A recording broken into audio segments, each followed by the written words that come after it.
Letitia Holstein's substantial rear end greeted Finn as he slipped into Latin class 5 minutes late. Finn had always thought that she seemed to have eyes and ears on the back of her butt, and today confirmed it. "Mr. McDougall," she bellowed without turning around, "Mr. Drivelston tells me that you delayed him from getting to class on time. Don't even think about denying it. I don't think I believe him any more than I believe you. What I do know is that I want to keep an eye on both of you, so you will sit down here next to my desk." Mrs. Holstein didn't believe in modern educational methods. There were no couches or soft chairs in her room, no tables where people could work in groups. Her own desk was in the front left-hand corner of the room. The student desks were set up in rows. Those students, whom she thought of as troublemakers, occupied the first row, with the most evil and wicked child immediately in front of her. Students whom she favoured because they liked Latin and were easy to deal with, sat in the row farthest away from her desk to the right. Her favourite student of all got the most privileged position, what Finn and Hadley called the teacher's pet chair, in the back right corner farthest away from Mrs. Holstein's desk. The class tittered as Finn tried to find his assigned seat. Tiffany Kisselbutt gave him a superior smile from the teacher's pet chair. Hadley was a few chairs in front of Tiffany and gave Finn an encouraging look. Alex Drivelston and his ape-like henchmen occupied the front left seats. The only empty desk was 2 behind Drivelston. Finn sighed. He was starting off the day on the wrong side of Mrs. Holstein and surrounded by goons. Mrs. Holstein turned to address the class.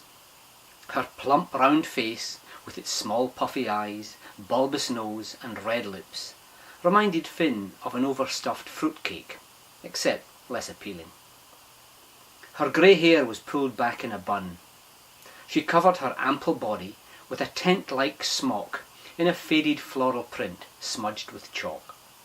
The pockets of her smock contained an endless supply of hard candies which she sucked constantly and occasionally shared with favoured kids in the back right-hand corner of the room. "Well, class, I'm sure you've all been working hard on your Latin vocabulary and are looking forward to getting a little test, eh?" "Yes, Mrs. Holstein," sang the teacher's pets in unison. "Well, I thought we'd do it a little differently today. I want to stimulate your competitive creativity. You're going to test one another. I'm going to give you 5 minutes to come up with a sentence or two of your own in Latin. Anyone who wants can come up front here and write it on the blackboard. Then everyone else can translate it. Doesn't that sound fun?" There were groans from the front left corner, but they were drowned out by another enthusiastic chorus of "Yes, Mrs. Holstein," from the giggling choir in the back of the class. Finn slid down in his chair and tried to make himself look inconspicuous. He put his backpack on the floor below his desk and pulled out his sheet of Latin vocabulary to hide behind. His only hope was to get through the next half hour unnoticed. Willie, however, had other ideas. From the depths of the open backpack, Wullie's eagle eyes waited until everyone was looking elsewhere. With surprising speed, and almost no noise, he climbed out of Finn's pack and crawled under the heating pipe at the edge of the wall. Finn, staring blankly at his sheet of Latin words, was unaware that Wullie had left. Mrs. Holstein returned to her desk, scowled at Alex Drivelston, unwrapped a new candy bar to munch on, and began reading a magazine. She gave a contented sigh. This was the way teaching ought to feel. The only sound in the room was the soothing tick of the clock and the industrious scribbling of her students. A very long, loud, farting sound erupted from Alex Drivelson's seat, followed a few seconds later by an appalling stench. The students in the neighbouring desk squealed as they dived for cover. Mrs. Holstein tipped over her chair and staggered towards the blackboard and away from the faint purple cloud that had formed around Drivelson's desk. You dreadful boy, she yelled. How dare you? Alex turned as red as a beetroot. It wasn't me, miss. Honest. Mrs. Holstein's face had turned a sickly green colour. You wicked, wicked child, she gasped, fanning her face with her magazine. I could open the window for you, Mrs. Holstein, Tiffany said sweetly. Well, thank you, my dear. That's an excellent idea. I'll just get out some air freshener.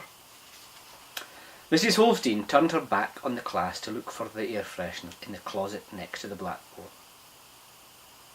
That'll teach the old cow who's bossing this class, said a voice. It sounded exactly like Alex Drivelson. It came from his desk, but his lips weren't moving. He sat in his seat, horrified, as Mrs. Holstein turned on him in fury. Drivelson, you will report to the principal's office immediately. The 6th grade bully looked embarrassed and perplexed as he slunk out of the room in disgrace, with his head bowed in shame. No one except Finn noticed Wullie detach himself from below Drivelson's desk seat and scurry back to the safety of Finn's backpack. Finn lifted the pack up onto his desk and stuck his head inside. Wullie winked up at him. Round 2 goes to wullie+the+mahaar+gome, don't you think? How on earth did you... Silence! Screeched Mrs. Holstein, trying to recover her composure. Let's get back to our work. Drivelson's henchmen seemed a lot less threatening in the absence of their leader. Finn's day was improving fast. He smiled to himself as Mrs. Holstein sprayed pine-scented air freshener around her desk. Wipe that smile off your face, McDougall. I shall call on you specifically at the end of the class to see what wonderful Latin sentences you have come up with. The popular girls giggled in stereo. Tiffany Kisselbutt's hand shot up. Please, miss, can I go first? Mrs. Holstein teared up with affection. Why, of course you can, my dear.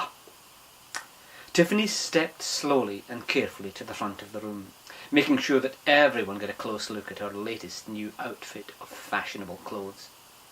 She reminded Finn of a peacock. In perfect writing, she wrote up, Mea magistra benigna et callida est. Mrs. Holstein flushed with pleasure. Well, really, I don't know what to say. Thank you, Tiffany. That's quite an easy one to start with, class. Who'd like to translate that one for us? One of Tiffany's ditzy friends said, My teacher is kind and clever. Hadley rolled her eyes. Finn would have gagged except that he was already panicking. He would be asked to write something now, and his mind was a blank. But as he turned over his sheet of Latin vocabulary, he came across the lines that Wullie had written the night before. He leaned into his backpack and whispered to Wullie, If I write this up on the blackboard, would you tell me what it says? Sure thing.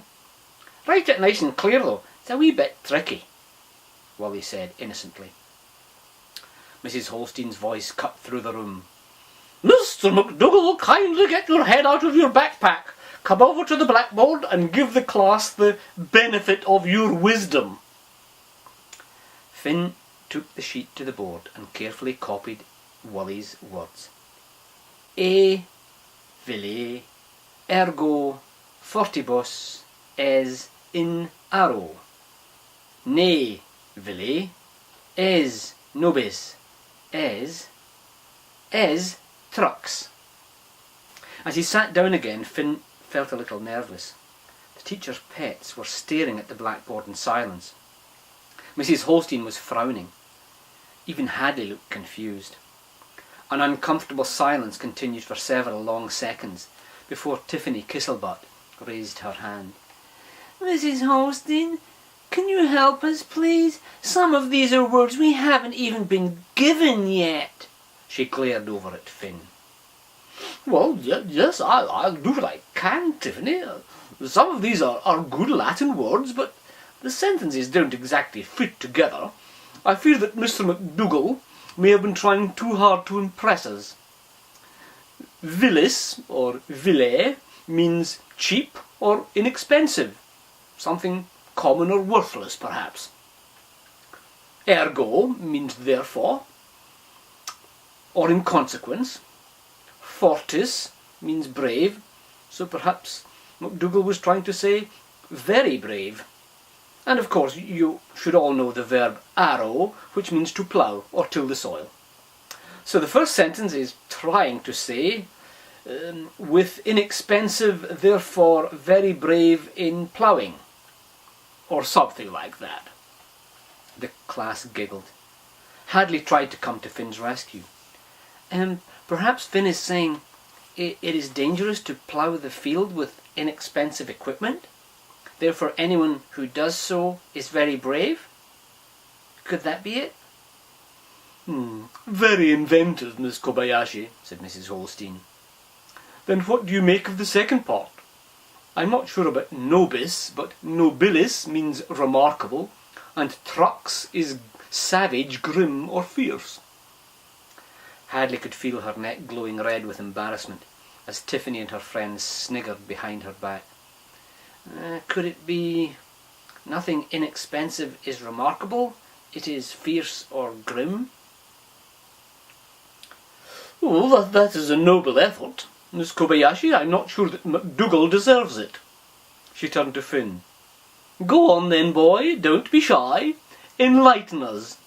What does it mean?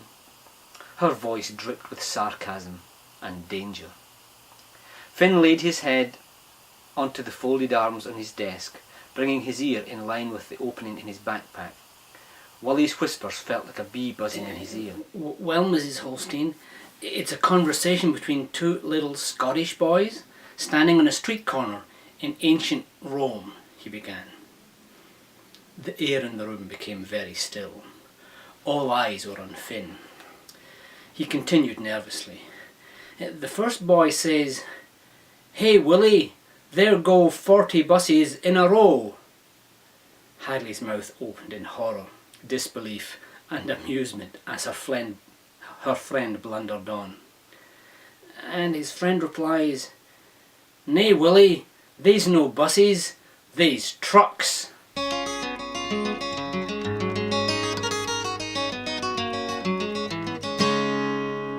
My name's Duncan Campbell from the Shire.